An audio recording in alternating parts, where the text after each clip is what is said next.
नमस्कार दोस्तों और स्वागत है आपका चार्ट और लेवल्स में।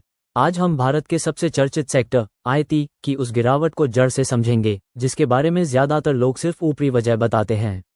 निफ्टी आईटी इंडेक्स पिछले 6 महीनों में करीब 31% गिर चुका है और अगर बड़ी तस्वीर देखें तो अपने सर्वकालिक उच्च 46,000 से करीब 42% नीचे आ चुका है।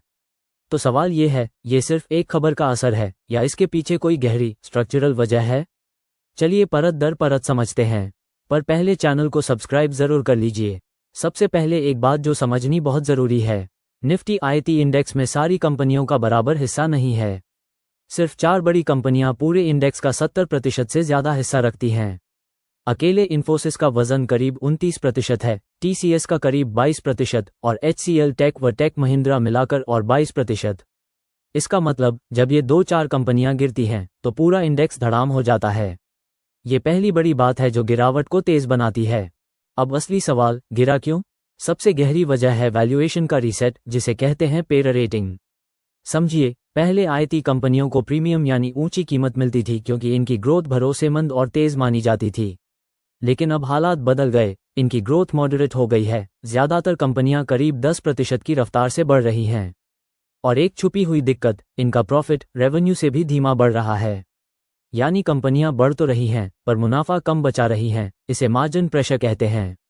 जब ग्रोथ और मार्जिन दोनों ऊंची कीमत को सही नहीं ठहरा पाते तो मार्केट उस कीमत का पैमाना यानी पे घटा देता है। यही पे रेटिंग है और यही आईटी की गिरावट की सबसे बड़ी असली वजह है। अब आते हैं आई पर, जो इस पूरी कहानी का सबसे बड़ा स्ट्रक्चरल फैक्टर है। पुराना आईटी मॉडल आसान था, ज्यादा लोग, ज्यादा काम, ज्यादा कमाई। लेकिन आई इस मॉडल को जड़ से बदल रहा है।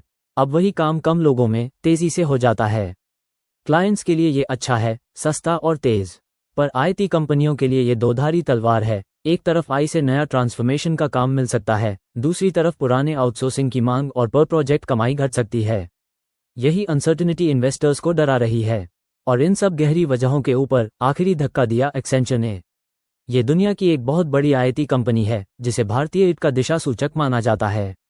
जब एक्सेंचर ने अपना आगे का रेवेन्यू अनुमान घटाया तो भारतीय आईटी शेयर्स धड़ाम से गिरे। एक ही दिन में निफ्टी 6% टूटा।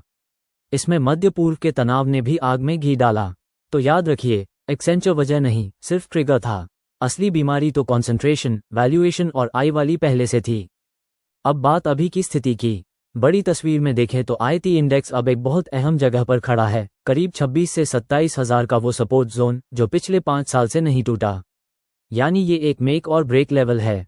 चार्ट पर इन्हीं लेवल्स पर नजर रखनी है। नीचे ये बड़ा सपोर्ट जोन और ऊपर पहली रेजिस्टेंस करीब 28,500।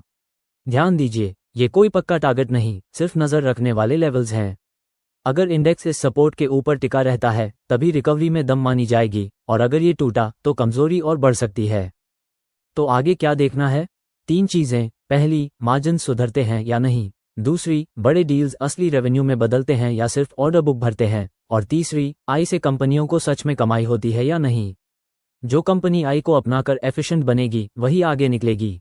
और दोस्तों, एक जरूरी बात, ये वीडियो सिर्फ एजुकेशन और जानकारी के लिए है, कोई खरीदने बेचने की सलाह नहीं। निवेश से पहले अपना रिसर्च करें या सेबी रजिस्टर्ड एडवाइजर से बात करें। अगर ये गहरा एनालिसिस पसंद आया तो वीडियो लाइक करें, चैनल चार्ट और लेवल्स को सब्सक्राइब करें और कमेंट में बताएं अगला वीडियो किस सेक्टर पर चाहिए। मिलते हैं अगले वीडियो में, तब तक समझदारी से निवेश करें।